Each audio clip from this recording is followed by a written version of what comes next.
I suppose you could call it the realm of my consciousness. I'm someone who no longer exists in the real world after all. It's nothing. I still have enough strength to play the part of a good host. I've always hoped that I'd get the chance to talk to you like this.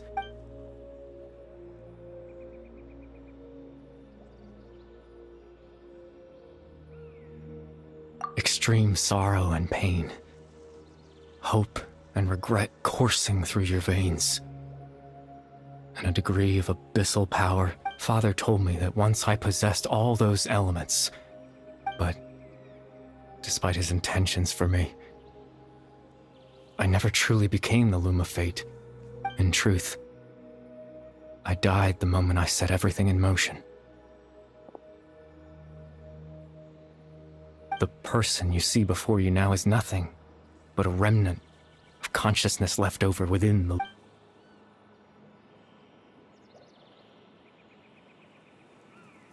As for your question, the Loom of Fate is a device capable of weaving ley lines. In its primitive form, it can only be used to create and implant memories.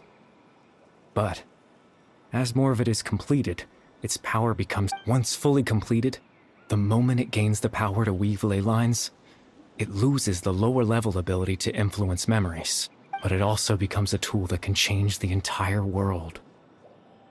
Yes, I have the ability to control the loom in its semi-completed form. I suppose you can think of it as a form of compensation. After all, its existence cost me my life.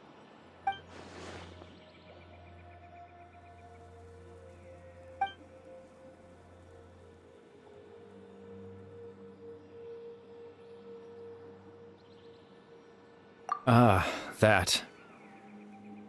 I was wrong to implant those memories. I'm sorry I caused so much trouble.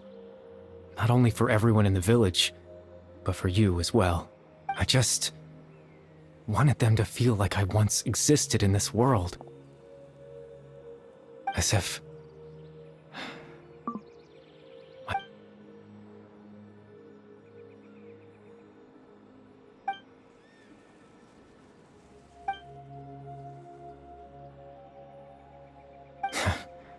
I know what you must be thinking.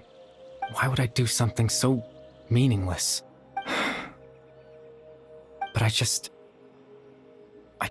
couldn't accept it. I had to know what it would be like if I had my own life. What kind of person I would be. What other people would think of me. Chief Ahmadiyya, Baram, Granny Jahiyat, Atosa. What would it be like if I could live alongside them? No cataclysm, no curse. Just a quiet life and I was curious, so I selfishly tried to have my own life. Even if that meant piecing together the version of myself that could have been. One memory. I know it sounds stupid. After all, my life ended a long time ago. Any chance at living was stripped away from me when I was 8 years old. My consciousness, left to mature in an illusory... Even the form you see before you was nothing but an invention based on my father's appearance. An imagined version of what I would...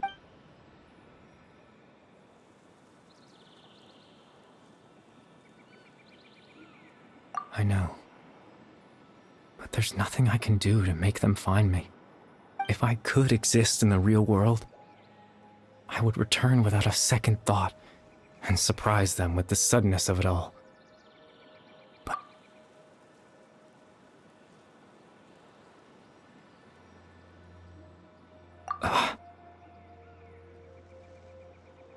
I know.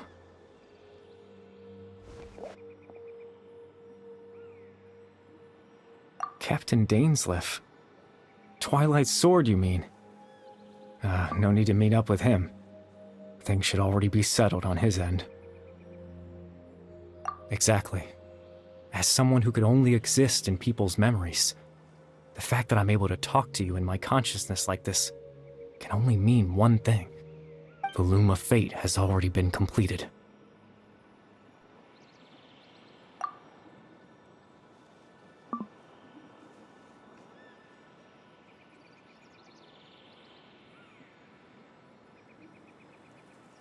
No need to worry about Captain Dainsleif. He's absolutely fine. The only reason he lost the eye was because I happened to guess exactly what he was planning. Captain Dainsleif has had the eye inside his body this whole time, hasn't he? His plan was to lure the Abyss Order to a false location, capitalizing on their pursuit of the eye. He would then hand the eye to you and tell you to take it away from that location. That way, Captain Dainsleif could accomplish his own goal and ensure the safety of the eye all at once. A very thorough plan. That's right, because in his mind, he had given it to you already.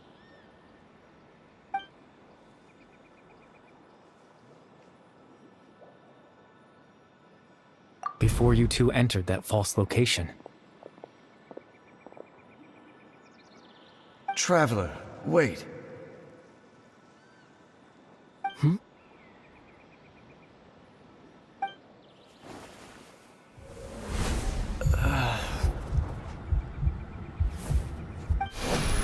We've no time to lose. Let's head inside.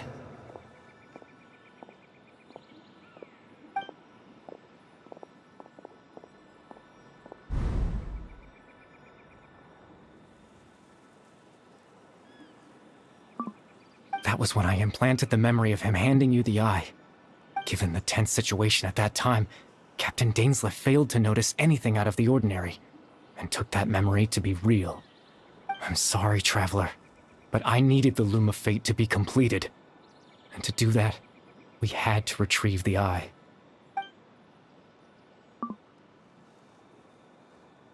I promise I'm not trying to conceal anything from you, but I truly have no idea what the princess is planning.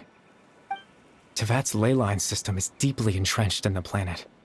Creating new ley lines can neither replace nor extend the ones that already exist. In the face of everything they could be planning, I fear I'm too insignificant to even get a glimpse of the bigger picture.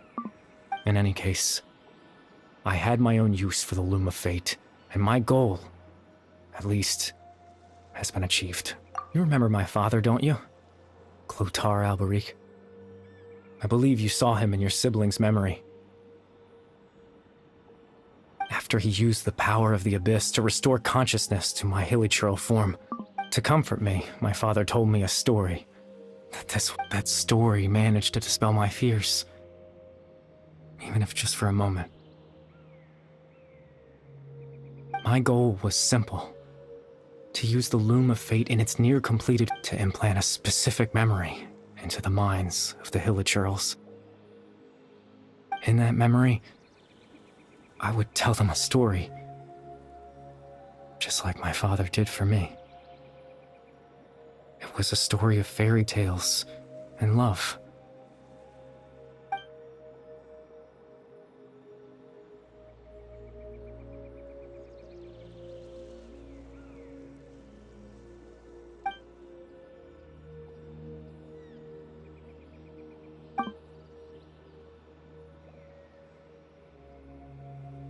I can't change the world.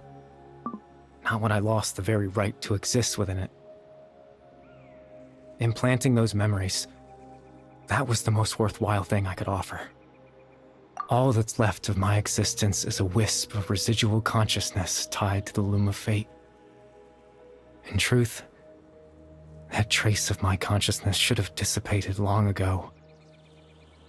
My goal was the one thing that allowed me to hold on all this time. But now, the bedtime story is finished. And it's finally time to rest.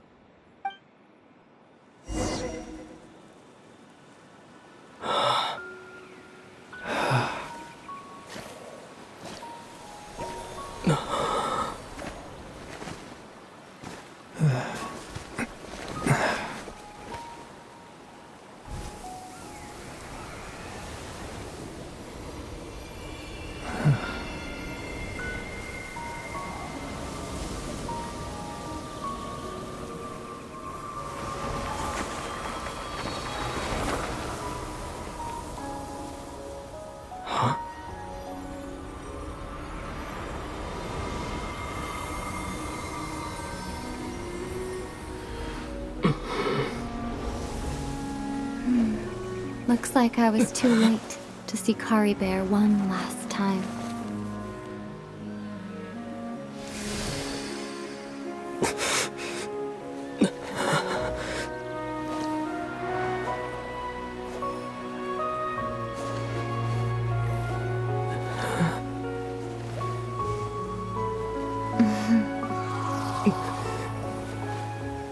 Kari Bear's consciousness is gone, and this space will soon disappear along with it. Neither of us belongs here. That's why we're not tangible. Were that not the case, I'd love to hug you too. Well, how about a conversation?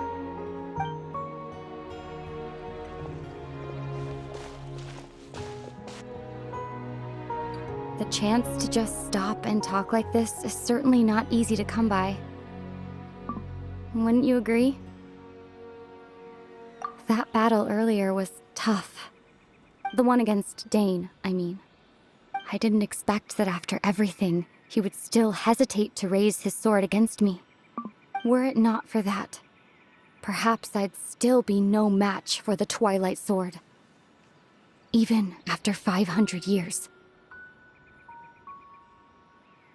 The loom of fate, huh? I still haven't found a way to utilize it to its full potential. But there's still time before the heavenly principles awaken. Yes, for 500 years now, ever since the cataclysm in Conria, there's been no sign of activity. Not long ago, you witnessed the Hydro Archon destroy her divine throne. Yes? Such a flagrant disregard for the rules, and still Celestia took no action. I suppose that's proof enough of the Heavenly Principles situation. However, the Heavenly Principles will awaken. We just don't know when that will be, or what might trigger it. You could say that. Just look at Kari Bear. He was so pure and single-minded. The space we now find ourselves is a perfect representation of who he was. Quiet and peaceful. Even as a hilly churl, seeing the terrible sight within the mirror wasn't enough to taint his spirit. He brought comfort to the people of this world, even though he was denied the very right to be a part of it. So ask yourself this. Who was it that deprived him of that right to exist? Of course, that's only one example. My feelings about the heavenly principles are too complicated to explain in just a few words.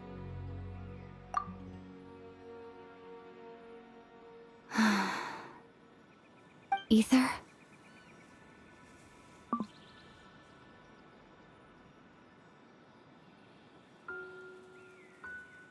You're the only one in this world who calls me that.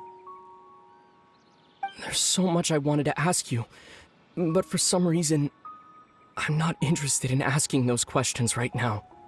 There's just one thing I have to ask. One thing I could never understand. Why? Why can't we continue our journey together?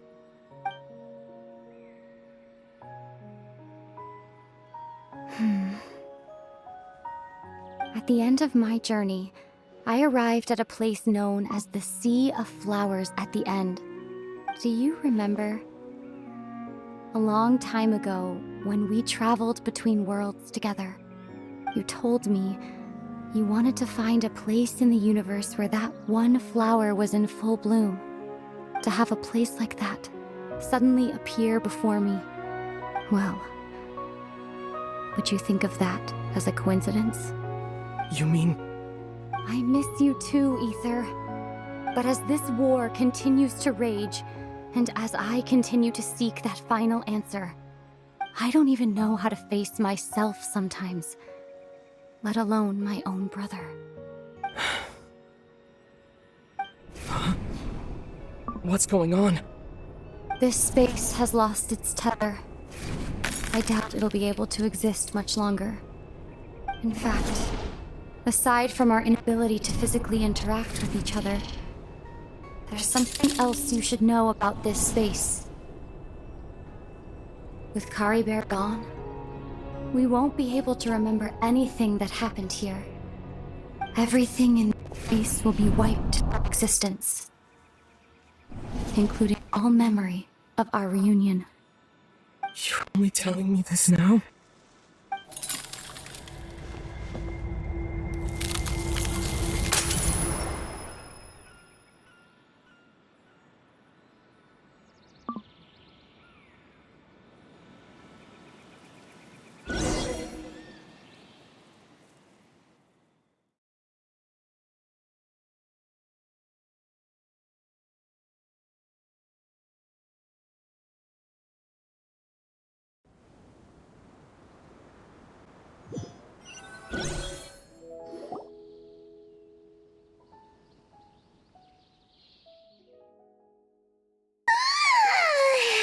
Still so sleepy. Paimon's head feels all fuzzy. Oh, Paimon woke up a little earlier than you, so Paimon will fill you in. The villagers said that they saw us sleeping near the village yesterday. They couldn't wake us up no matter how hard they tried, so they decided to just bring us back here. Oh, and Dane came by just now. He didn't say anything, though. Just made sure that you were all right and left. Kinda seemed like he had a lot on his mind, but, let's think for a second. We were in that memory, and we saw that guy you called Kari Bear. He was the missing villager that we've been trying to find, right? And after that, Paimon doesn't remember what happened. Wait, really? What a score!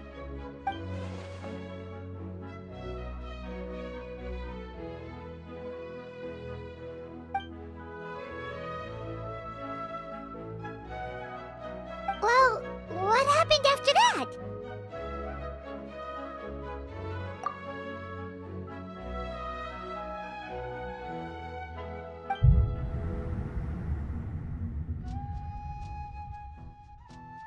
Ah, there you are. Sleep well? Bayram? You sure seem happy. Did something good happen? Something good? Huh. Wasn't anything good or bad, I'd say. It's just that, well, the village organized another search party yesterday. So there we were, searching away, when suddenly this one guy said it all came back to him. According to him, one day around dusk, he was passing by this one tree outside the village, and he saw our missing villager. There he was, sleeping under that tree all by himself. His parents came a little later to wake him up, and they all left together. It looked like quite a happy family, apparently. And after that, well, we all started to feel like that really is what happened. Kind of strange that we forgot all about it for so long.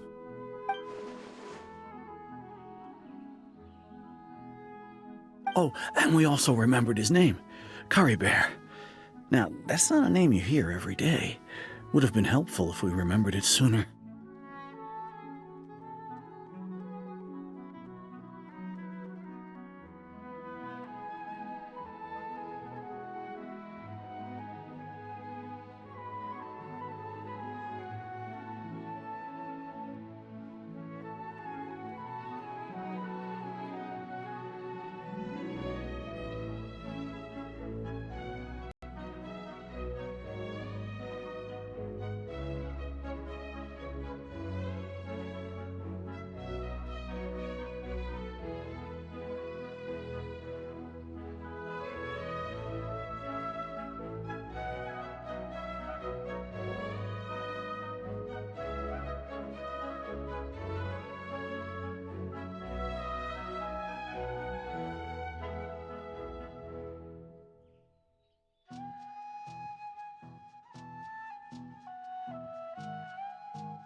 Well, I hope he's happy wherever he is.